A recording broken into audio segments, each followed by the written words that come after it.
pues me he traído hasta aquí. Entonces quisiera que nos compartieran de... Todos son alumnos y hay algunos egresados. Entonces los alumnos todos son de la misma carrera, supongo. Arbolado urbano. Como bien sabemos, la mayoría conocemos los beneficios que nos dan los árboles, ¿verdad? ¿Alguien que quiera ayudar? ¿Qué beneficios nos dan los árboles? Captura de dióxido de carbono para expulsar el oxígeno. Ajá, ¿algo más? ¿Captación hídrica? Sí, también, ¿qué más? Reservorios de bonos de carbono. Reservorios de carbono también, ¿qué más? Protección forestales, acuérdense. Cobertura del suelo. Madera, exactamente, ¿no? ¿Qué más? Cobertura del suelo. Cobertura del suelo, exactamente, ¿algo más? Celulosa. Celulosa, ajá. ¿Qué más, qué más? Apreciación. ¿Cómo? Apreciación. Apreciación, ¿algo más? Paisajismo. Paisajismo se utiliza como ornamental, ¿verdad? Jardines, eso. ¿Nada más? ¿Dos? Hábitat para la fauna. Hábitat para la fauna y ya. ¿No hay más? Digo, hay más, ¿no? Son Captación de muchísimos nitrógeno beneficios. potásico. Digo, normalmente es lo que conocemos de los árboles, ¿verdad? Sus beneficios, cómo los vamos a utilizar, lo que nos prestan. Sin embargo, en materia de arbolado urbano, recordemos que los árboles están establecidos en lugares donde no es un hábitat natural propio de los árboles, ¿cierto? Conviven con personas, conviven con infraestructura, conviven con ciertos animales también, ¿verdad? Entonces, a veces pueden representar, vamos a llamarlo así, un problema, o pueden representar problemas. Vemos ahí en la imagen, estos son ficus que se cayó dentro de las instalaciones de una clínica, esto es ahí en Texcoco. Entonces, esto me parece que fue hace un año o hace 2 años. Entonces, tenemos este tipo de situaciones con algunos ejemplares. Por lo tanto, ahí es donde se vuelve importante evaluar estos riesgos de caída, ¿ok? De fractura o de falla, que vamos a definir más adelante. Adelante, Julián, por favor. Entonces, actualmente vemos más comúnmente este tipo de noticias. Fuertes vientos provocan caída del arbolado en Texcoco y personas sufren lesiones, ¿cierto? Lluvia derriba árbol en Ecatepec y mata automovilista. Hay 3 sobrevivientes. Entonces, no sé si aquí en Tulancingo tengan este tipo de problemas también. Sobre todo ahorita en época de lluvia. Entonces, es algo muy común en estas fechas que pasa, ¿verdad? Entonces, tenemos árboles grandes, árboles de poros mayores, árboles altos, árboles con copas muy frondosas, que llegan a tener este problema y pueden llegar a afectar, que es lo más importante, que afecten las personas, la vida humana. ¿Cuál es el peor escenario? La pérdida de una vida humana, ¿verdad? Que ha llegado a pasar. Es poco probable, pero llega a pasar. Adelante. Antes de comenzar de lleno, vamos a definir lo que es el riesgo. Normalmente utilizamos peligro y riesgo como sinónimos, sin embargo no son lo mismo, ¿ok? Cuando hablamos de peligro, de acuerdo al diccionario, nos dice que el peligro es un riesgo o contingencia inminente de que suceda algún mal. Por el contrario, cuando hablamos de riesgo, es una contingencia o proximidad de un daño. Esto traducido a los árboles, ¿qué quiere decir? Cuando hablamos de peligro, de un árbol peligroso, cuando un árbol o parte de un árbol que tiene una alta probabilidad de fallar y causar daños o lesiones inaceptables, ¿ok? ¿Qué es un daño o lesión inaceptable? Por ejemplo, la muerte de una persona, ¿ok? Eso es completamente inaceptable. En cambio, cuando hablamos de riesgo, vamos a hablar de que es la probabilidad de que ocurra una falla del árbol, afecte a un objetivo, que tenemos por objetivo cualquier cosa de interés.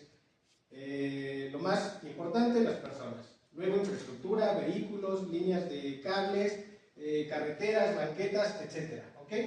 Más la gravedad de las consecuencias esperadas. No es lo mismo que se caiga un árbol de 10 metros de altura con 30, 40 centímetros de diámetro, a que se caiga un arbolito de, no sé, 10 centímetros de diámetro y 2, 3 metros de altura, ¿no? Entonces, la severidad de las consecuencias de ese evento va a ser diferente. ¿Okay? ¿Qué entendemos por falla? Porque lo vamos a estar utilizando mucho de aquí en adelante. La falla del árbol no es otra cosa más que la fractura del tronco, ramas, raíces o incluso la pérdida del soporte mecánico en todo el sistema de raíces y por lo tanto la caída total Es la fractura de cualquier parte del árbol. A eso entendemos por falla del árbol, ¿ok? O de alguna de sus partes.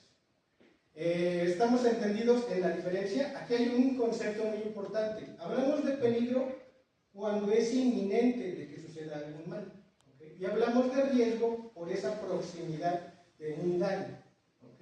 Adelante. Tenemos estas situaciones en el arbolado urbano. Estos escenarios son muy típicos. Tenemos, vamos a ponerle nombre, es un fresno, ¿ok? Los fresnos llegan a tener grandes cavidades, llegan a tener ramas secas, ramas muertas todavía adheridas a la copa, ramas colgando, y que hay alrededor del árbol. Tenemos infraestructura, casas, edificios, cualquier otro tipo de infraestructura. Tenemos postes, líneas de cableado. Entonces, a veces es probable que este tipo de estructuras, como las ramas muertas, fallen, se fracturen, caigan y afecten a alguno de estos objetivos, ¿okay? Lógicamente aquí, si esta rama cae y cae sobre este techo, las consecuencias pueden ser desde mínimas, que solamente se reviente una teja, o no, incluso que no le haga nada, a lo mejor es una casa muy vieja o muy antigua con un valor histórico. Entonces sería inaceptable que fuera afectada por algún tipo de rama o algún tipo de caída, porque sería muy difícil sustituirlo o arreglarlo, ¿okay? Entonces estos escenarios son muy comunes en el entorno urbano. ¿Qué factores se relacionan al riesgo cuando hablamos de árboles? De entrada, los factores biológicos. Y en primer lugar, la especie del árbol. Si bien actualmente es muy difícil y es imposible determinar cuándo un árbol va a fallar, hay algunos estudios y ya hay antecedentes que nos indican qué tipos de fallas pueden tener ciertas especies. Por ejemplo, los fresnos, ¿no? Se sabe que tiran ramas en verano, etcétera, y igual los eucaliptos, etcétera. Hay perfiles de fallas de acuerdo a la especie, no de todas, pero sí de algunas. Y entra una parte muy importante que son las características de la madera. La madera de reacción. Ustedes son forestales, supongo que o todavía no llevan anatomía de la madera y esas cosas. ¿Han escuchado hablar de la madera de reacción? ¿No? ¿Nadie? ¿Pero ya los egresados? ¿Sí? Es ese tipo de madera que el árbol desarrolla para compensar básicamente la inclinación, ¿okay? Esa carga ambiental, como el viento o la propia gravedad, genera madera de reacción, madera de compresión en coníferas y madera de tensión en latifoliadas. Eso es lo que va a ayudarle al árbol a compensar esas inclinaciones que tiene. No siempre funciona y a veces termina por fallar, pero el árbol de manera natural puede responder a esos cambios, a esas inclinaciones. ¿Okay? Otro de los factores biológicos muy importantes es la descomposición, la presencia de descomposición en la madera. ¿Han escuchado hablar del proceso CODI o compartimentación? ¿Sí? Pues, ¿qué es la compartimentación? Aunque ahí lo dice que es. ¿Como estos orificios dentro del tronco? Esos orificios, no. Es Básicamente es eso, ¿no? Es el mecanismo por el cual el árbol responde a una herida, a una lesión, y comienza el proceso de cierre. Recordemos que los árboles no curan sus heridas, ¿ok? Los árboles compartimentan sus heridas, ¿muy bien? Entonces, de manera original, el término era compartimentación de la descomposición en árboles, aquí está en inglés. Sin embargo, actualmente no solamente es la descomposición, se creía que originalmente solamente actuaba en presencia de unos descomponedores y reaccionaba el árbol. Sin embargo, es a través de cualquier lesión mecánica, el árbol ya va a responder, ¿ok? Y entonces, este proceso va a ser muy importante en la evaluación del riesgo.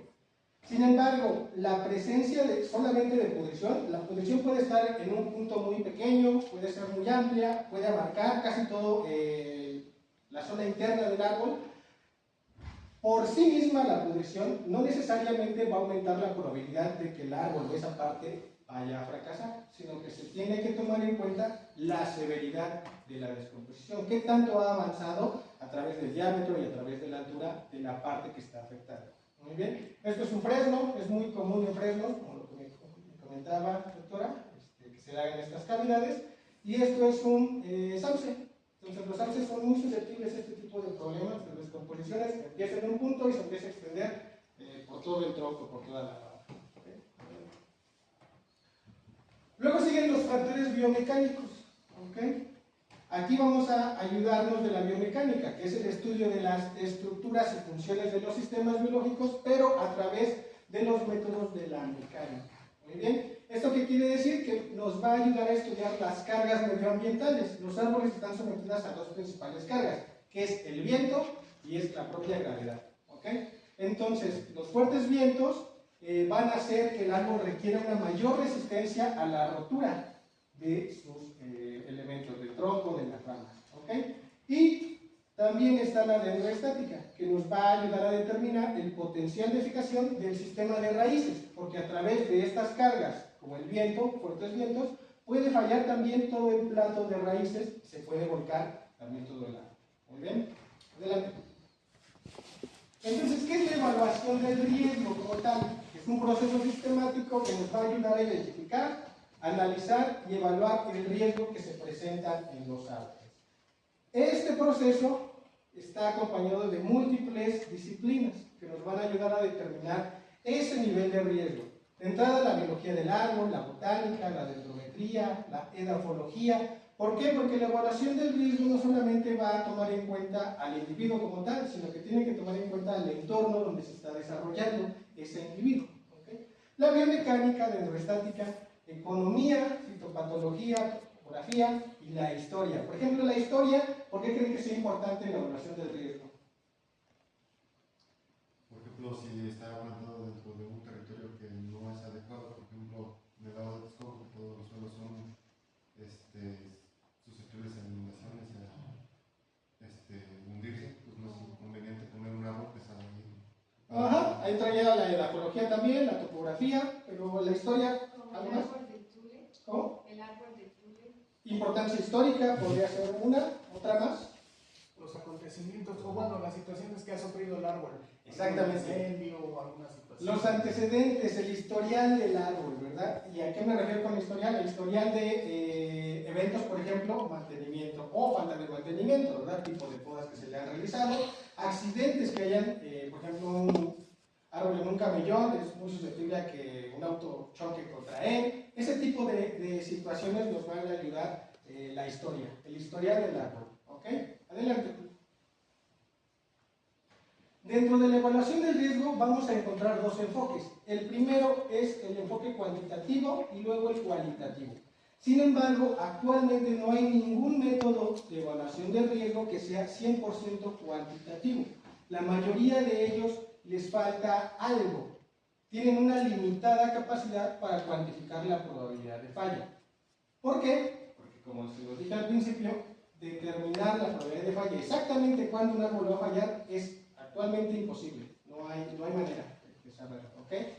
Entonces, cuando tenemos un enfoque cuantitativo, un método cuantitativo, va a estimar valores numéricos para la probabilidad de que ese árbol falle y las consecuencias de ese evento. ¿Okay? El nivel de riesgo va a ser un valor numérico y normalmente puede ser, está diseñado para que sean probabilidades, como es este método, el CUTRA, que es evaluación de riesgo de árboles cuantitativa, así se llama en español. ¿Okay? Y fue desarrollada por el Dr. Ellison en el 2005. Muy utilizada, no en nuestro país, más utilizada en Europa.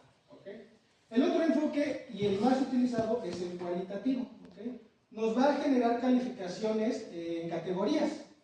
Es un tanto subjetivo, sin embargo, a través del entrenamiento podemos llegar a determinar muy buenos resultados. ¿Okay? Los resultados pueden ser categorías, como les decía, o números, pero de un sistema ordinal. ¿Okay? Por ejemplo, uno de los métodos más utilizados nos genera calificaciones mínimas de 3 y máximas de 12. 3, 4, 5, 6 hasta el 12, ¿okay? Donde el 12 es el número máximo y nos indica un mayor nivel de riesgo y el 3 es el menor nivel de riesgo que podría existir. Hay otro método que es el más utilizado y es el que, con el que México está casado, que es de la Sociedad Internacional de Arboricultura, proveniente de las mejores prácticas de manejo. ¿Okay? Este método es el que vamos a ver hoy. Es a través de un formato, un formulario muy sencillo, pero que tiene términos que vamos a ir explicando a través del curso. ¿Okay? Este método nos genera calificaciones desde muy bajas, medias, altas y extremas. ¿Okay? Y se genera a través de matrices de riesgo, lo cual les voy a explicar más adelante. ¿Okay? Esos dos son los enfoques. Y métodos de evaluación de riesgo hay muchísimos, hay más de 15 métodos. Sin embargo, en México solamente utilizamos, o el más utilizado es este. Yo no me he encontrado con ningún arborista que utilice otros métodos, ¿okay? Aunque sí existen. Y cada método tiene sus ventajas y sus desventajas. Por ahí hay un estudio de alguien que hizo una comparación de varios métodos, por si alguien quiere después echarle un ojito. Adelante.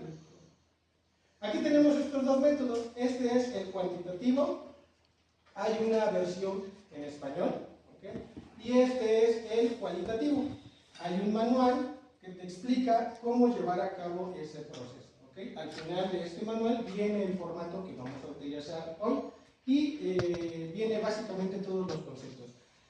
La ISA certifica a las personas que realizan este tipo de evaluaciones, ¿okay? ¿Por qué? Porque no cualquier, de preferencia no cualquier persona debería de realizarla, se tiene que tener un entrenamiento especial porque implica muchas cosas la evaluación de riesgo, sobre todo ese compromiso profesional e incluso a veces responsabilidades legales. ¿Okay? Aunque en México todavía no hay una ley que nos marque esas pautas, al parecer vamos para allá, para ese camino. ¿Okay? Adelante. Vamos a entrar de lleno a la evaluación del riesgo. Les comentaba que hay múltiples métodos de evaluación. Sin embargo, casi todos los métodos comparten tres componentes principales. La probabilidad de falla, que ya dijimos que es. ¿Alguien que recuerde qué es la probabilidad de falla? ¿Qué es la falla? Son fracturas que tienen el árbol.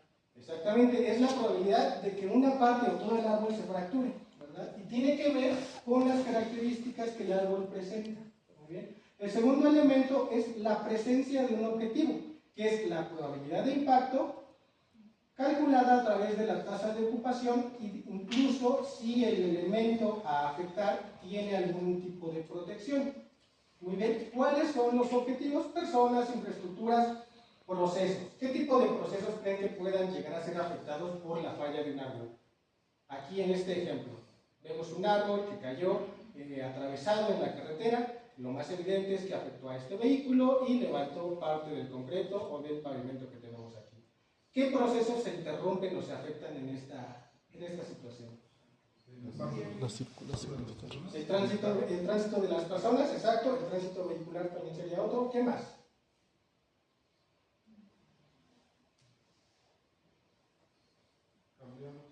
Cableados, exactamente. Aquí a lo mejor desde allá no se alcanza a ver, pero por aquí pasan los cables y aquí cayó sobre ellos y están hacia abajo, ¿verdad? Ya tenemos interrupción de servicios, de procesos, ¿ok? Entonces no solamente son personas o infraestructuras o lámparas o postes, son también este tipo de situaciones, procesos.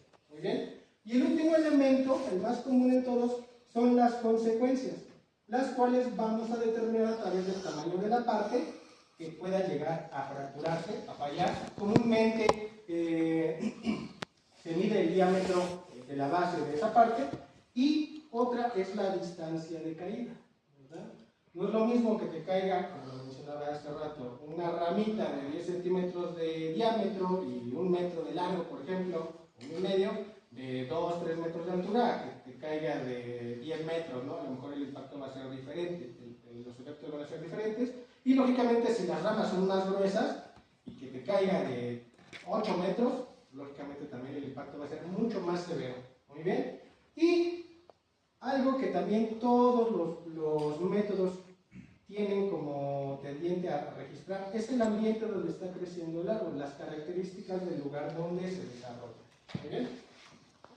Adelante.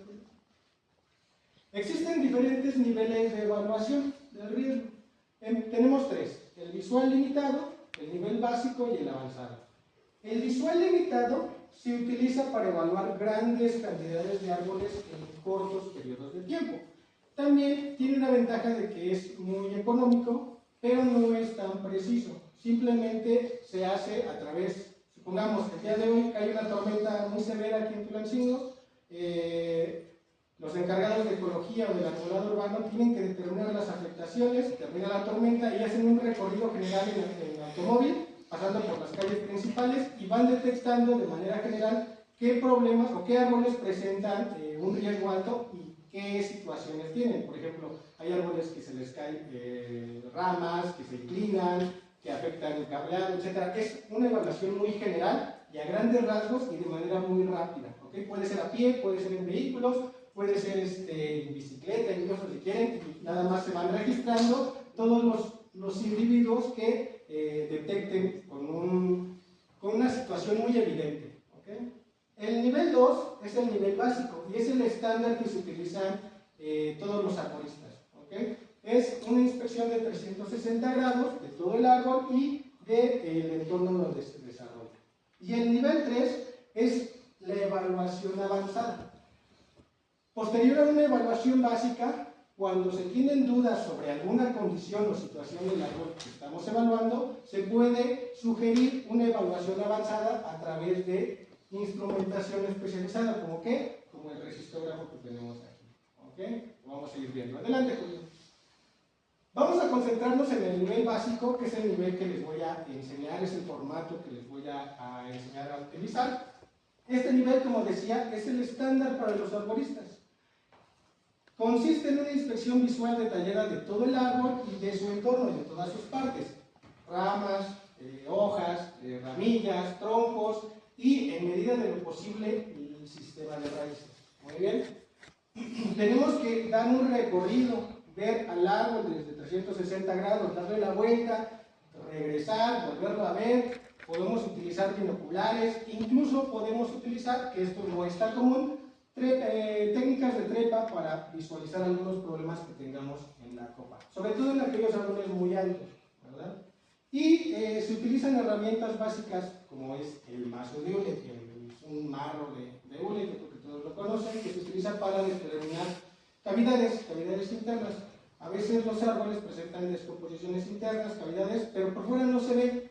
Para eso nos va a ayudar el resistógrafo. Pero antes de eso podemos utilizar las técnicas básicas, que es un mazo de hule. ¿Okay? ¿Qué otra herramienta básica utilizamos para evaluar árboles? A ver, los forestales.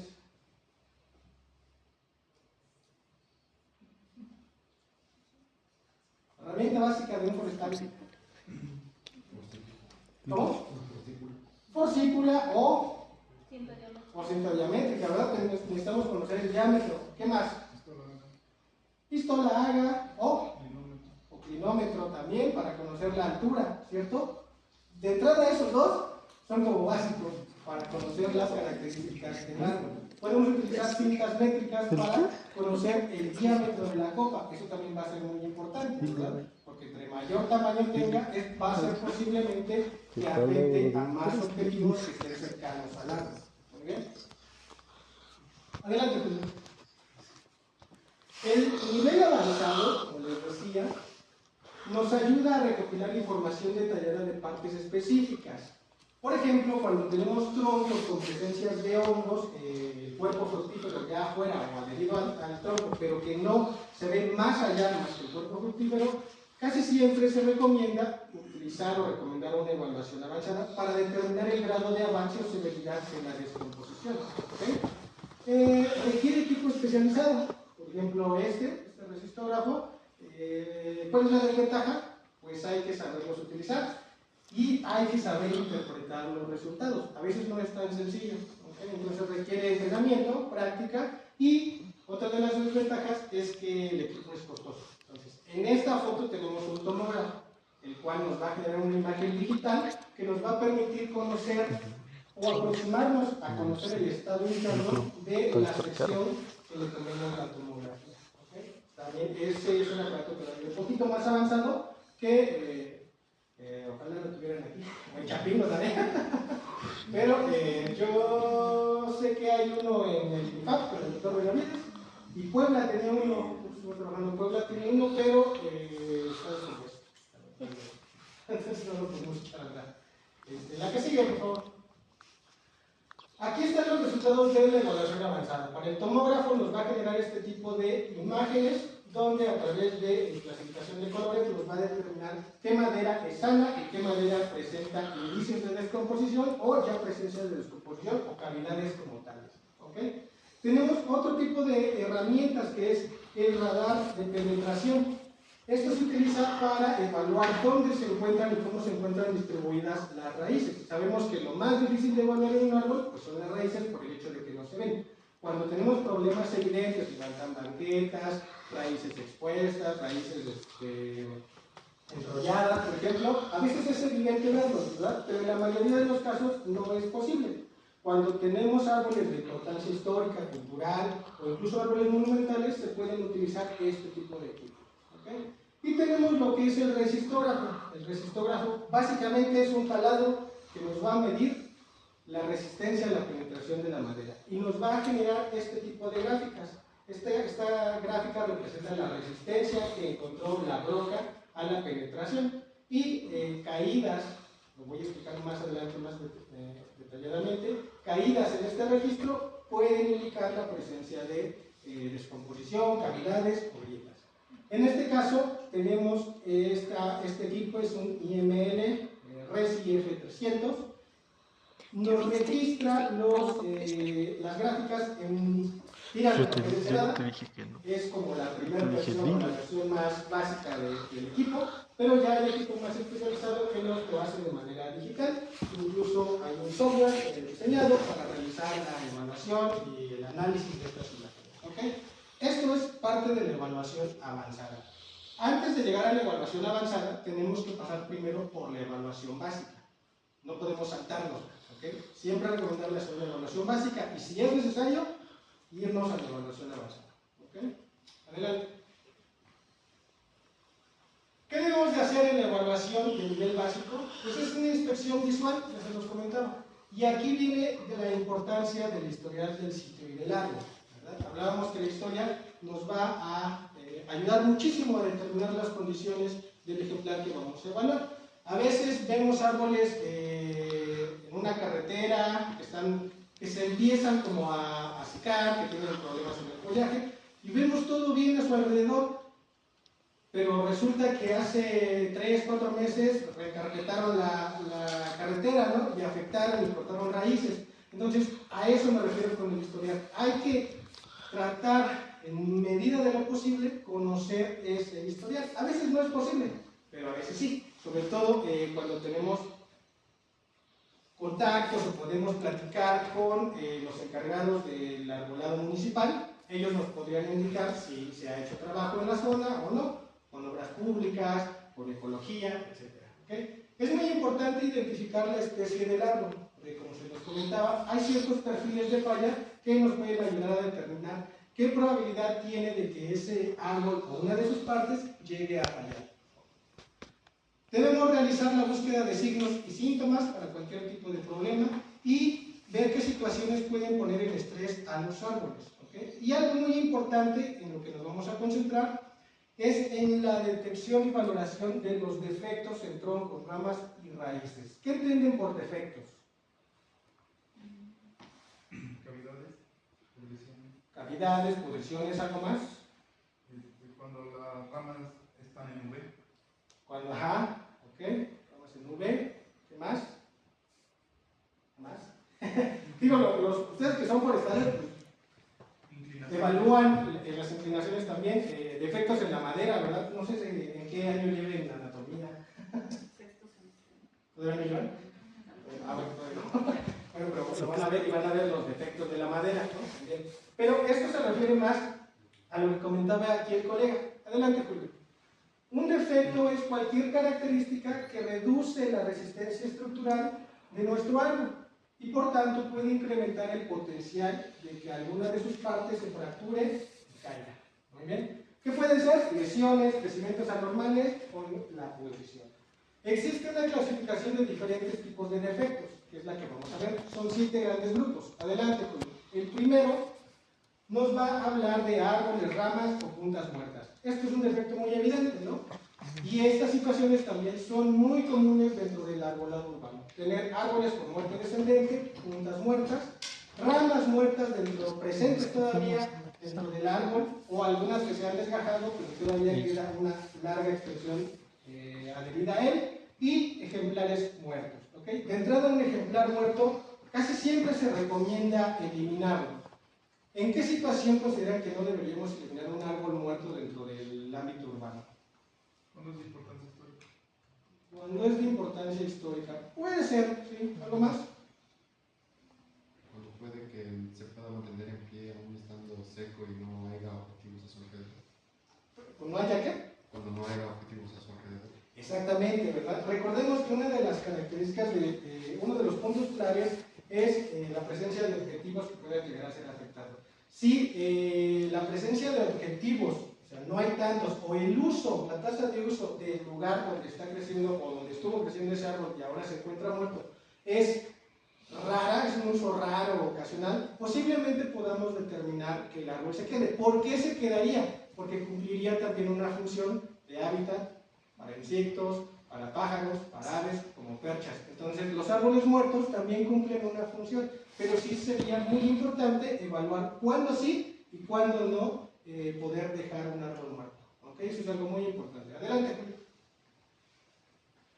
El segundo grupo de defectos es una arquitectura pobre. Por ahí decían árboles inclinados. Tenemos copas desequilibradas, copas asimétricas y la inclinación de los troncos generales. Tenemos estos casos, ¿verdad? Y esto es algo muy común. Ojo aquí, les hablaba ese rato de la madera de reacción.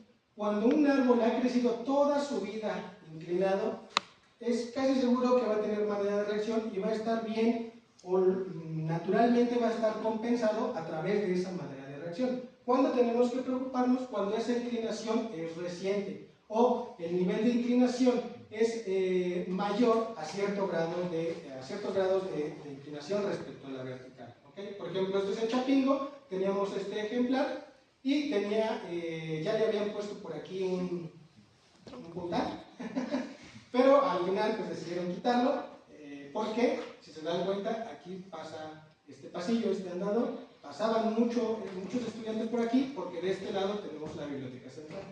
Entonces fue mejor retirar el árbol para evitar cualquier tipo de accidentes. ¿Okay? Adelante, Julio. La que sigue.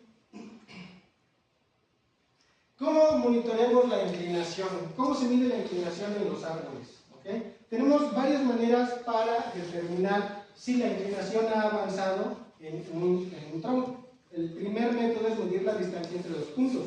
Ustedes van a marcar un punto en la corteza, en esta parte del tronco, y un punto en el suelo. Pueden ser clavos, tachuelas, alguna marca, y constantemente van a medir la distancia que hay entre los dos puntos. Si esa distancia se reduce, lógicamente la inclinación aumentó, ¿cierto? Okay. Tenemos otro método que es la plomada y puntos en el suelo fijo. Podemos poner un punto, un clavo, por ejemplo, una marca, atar una plomada y marcar en dónde está apuntando.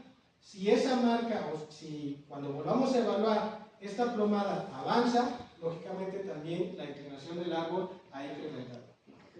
Esto, pues, bueno, a veces no es tan práctico, ¿verdad? Tenemos que clavarle un cabildo, una marca al tronco. Hay algunas maneras más sencillas de hacerlo. Adelante, Julio. Para eso se han desarrollado algunos equipos, como este. Es un nivel digital que tú pones a cierto nivel, a cierta altura dentro del tronco. Lógicamente, para monitorear la inclinación debes de hacerlo siempre a la misma altura para poder registrar esos cambios. Y te va a dar los grados de inclinación respecto a la vertical. Cuando nosotros monitoreamos esto constantemente, nos vamos a ir dando cuenta si esa inclinación, si ese problema ha ido creciendo o ha sido mayor. ¿Bien? Sin embargo, como no tenemos este tipo de aparatos más especializados, pues vamos a hacer uso de nuestros teléfonos, ¿verdad? Esta es una aplicación que se llama Clinometer y básicamente es lo mismo que este aparatito. Nos mide los ángulos de inclinación respecto a la vertical. Lo ponemos en la misma zona del tronco del árbol y nos va a decir una lectura de grados de inclinación. Podemos utilizarlo, es muy rápido, es gratuita y nos saca de un apuro y nos da una idea muy, muy grande de qué tan severa es la inclinación. ¿Okay? Entonces, así se mide la inclinación de manera rápida y fácil. ¿Okay? ¿Dudas hasta aquí? No. Okay. Adelante, Julio.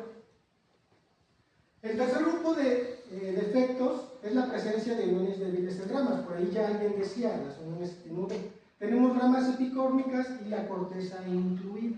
¿Okay? ¿Qué son las ramas epicórmicas? Son estos brotes muy vigorosos que genera el árbol en respuesta, la mayoría de veces, a ciertos cortes, a ciertos estímulos, por ejemplo, las podas. ¿Y cuál es el problema de estos brotes? Que no están bien adheridos a lo que es el árbol, ganan tamaño, peso, longitud muy rápido y en época de lluvia, en época de fuertes vientos, tienden a desgajarse. ¿Okay? ¿Qué es lo que hay que hacer? Eliminar estos brotes epicórmicos, o si fuera el caso, elegir adecuadamente cuáles son los que se van a respetar, sobre todo en aquellas intervenciones donde vamos a hacer una restauración de copa. ¿Okay? Y tenemos la presencia de uniones débiles con corteza incluida. De manera general, se dice que si tú tienes una bifurcación como esta, pero está en U, es una unión fuerte. Y si tienes una unión en V, un ángulo muy agudo, son uniones débiles. ¿Por qué? Porque al tener esta unión, vamos a encontrar muy seguramente corteza incluida en esta zona. ¿Qué es la corteza incluida? Es esa zona que va a estar creciendo la corteza de esta rama. Y la corteza de esta rama constantemente chocando y no va a formar madera estructuralmente fuerte. ¿Okay? Eso es lo que se decía hasta hace algunos años, sin embargo, esto está cambiando un poco. Muchas veces se dice que el árbol de manera natural forma un tipo de madera aquí, para este tipo de uniones, que es estructuralmente fuerte.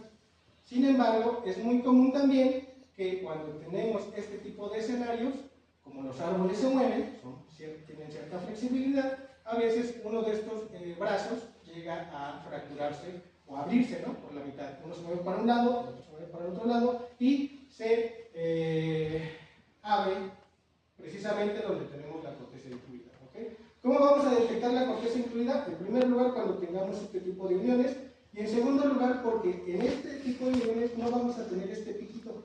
Aquí las cortezas de estos dos van creciendo por fuera y van formando como este piquito. Cuando tenemos corteza incluida, esa estructura no se alcanza a ver. Lo vamos a ver allá afuera, cuando salgamos a hacer el recorrido. Adelante. La descomposición, hablamos de la presencia de descomposición por sí sola, pues no necesariamente va a aumentar la probabilidad de fallo, pero sí va a depender de la severidad y de la afectación que tengamos en la parte donde esté afectando. Tenemos este tipo de problemas. Hay árboles que son mejor en compartimentar las heridas que otros. ¿Okay? Por ejemplo, el Salix es muy mal compartimentando sus heridas. Y también otro indicador son la presencia de los cuerpos fructíferos, ¿verdad? Les decía que a veces tenemos presencia de cuerpos fructíferos, pero solamente vemos el hongo como tal ahí, ¿no? Pero no vemos más allá si la madera está suave, si tenemos una descomposición severa. Para eso son estos instrumentos. ¿Okay? Adelante, Julio. Presencia de grietas verticales y grietas horizontales.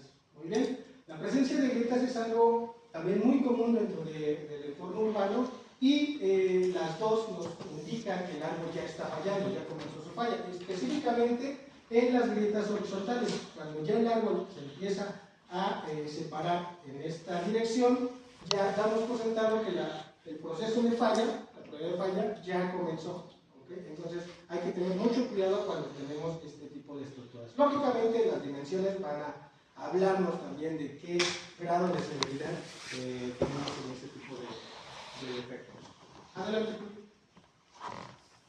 La presencia de cancros. Los cancros, en este caso, son aquellas partes donde el cámbium y la corteza están muertos. ¿Okay? Generalmente son de origen fúngico, pueden también ser de origen por insectos o incluso por lesiones mecánicas.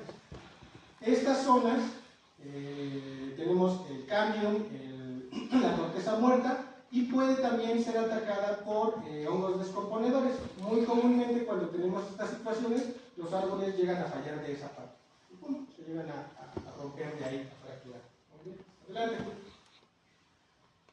Por último tenemos los problemas en raíces. Les comentaba que la evaluación del sistema de raíces pues, es lo más difícil porque no se ve, pero tenemos ciertos indicadores que podemos utilizar para definir si tenemos problemas o no en el sistema de raíces. Número uno, estos escenarios escenarios son bien comunes en el entorno urbano, ¿verdad? Conflictos con las banquetas, con las guarniciones, con los caminos, con el pavimento, carreteras.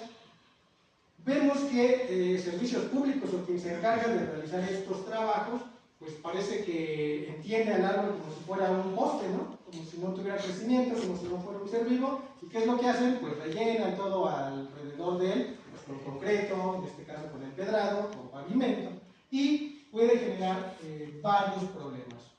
Tenemos también conflictos con infraestructura como este tubo, el árbol ya está pasando por sobre él, lo está en cierta manera absorbiendo, el choque entre ellos genera una lesión, el árbol comienza a compartimentar, comienza a generar madera nueva alrededor de él y tenemos este tipo de problemas. ¿Cuál es el problema aquí? Que esta va a ser una unión muy débil, entonces entre más el árbol siga ganando tamaño, vamos a tener la probabilidad de que esta parte se llegue a fracturar. ¿Okay? Y esta es una parte muy importante porque es el cuello de la raíz. ¿Okay? Es un punto muy crítico para darle el soporte a los árboles. Muy bien. Tenemos raíces expuestas, no se alcanza a ver muy bien aquí, pero todo esto es debido a que a los lados de este árbol tenemos plantas herbáceas, es una jardinera, y los jardineros pues empiezan a regar con la manguera a chorro directo y empiezan a lavar todo el suelo y empiezan a descubrir todo el sistema de raíces.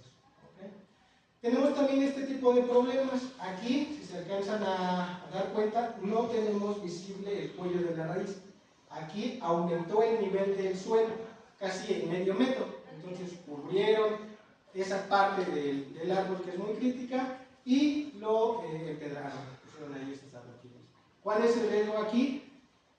Que al tener mucha humedad, contacto con mucha humedad, esa parte puede llegar a generar pudriciones. Y como es una parte crítica que le da estructura al árbol, puede también terminar, empezar una descomposición de abajo hacia arriba y tener problemas estructurales. ¿Okay? Adelante. Hasta ahí estos son el grupo de defectos que vamos a tener en cuenta, los que se han clasificado de esa manera, y los vamos a ir a reconocer allá afuera un ratito más. Hablamos del nivel básico de riesgo. Existen, como se los había comentado, varios métodos. El que vamos a utilizar es este. Es el ISA Basic Trees Azimuth de la Sociedad Internacional de Arboricultura. ¿Cuál es la desventaja? Es un método cualitativo, como lo mencionaba. ¿Cuál es la desventaja? Podemos quitar desventaja, pero no sé ustedes qué tal andan en el inglés, porque este formato actualmente está en inglés. ¿Okay? Estas son las ligas para descargar el formato. El formato está de manera gratuita. Incluso tiene un archivo donde vienen todas las instrucciones de llenado para cada uno de los apartados. Te va a describir, aquí te pido que rellenes esto y esto. Y puedes seleccionar esto y esto. Entonces está muy completo. Sin embargo, sí requiere de cierta práctica y ciertos conocimientos porque hay algunos términos técnicos dentro de arboricultura. Muy bien. Este formato se actualizó en el 2025 y está actualmente solamente en inglés. La ventaja es que vamos a ver un formato traducido en español, que es una versión anterior que los españoles tradujeron. De repente tiene unas traducciones medio raras, pero pues nos va a servir para saber utilizar este formatito. ¿Okay? Les voy a pasar una hoja con este formato para que lo vayamos viendo todos y vayan conociendo su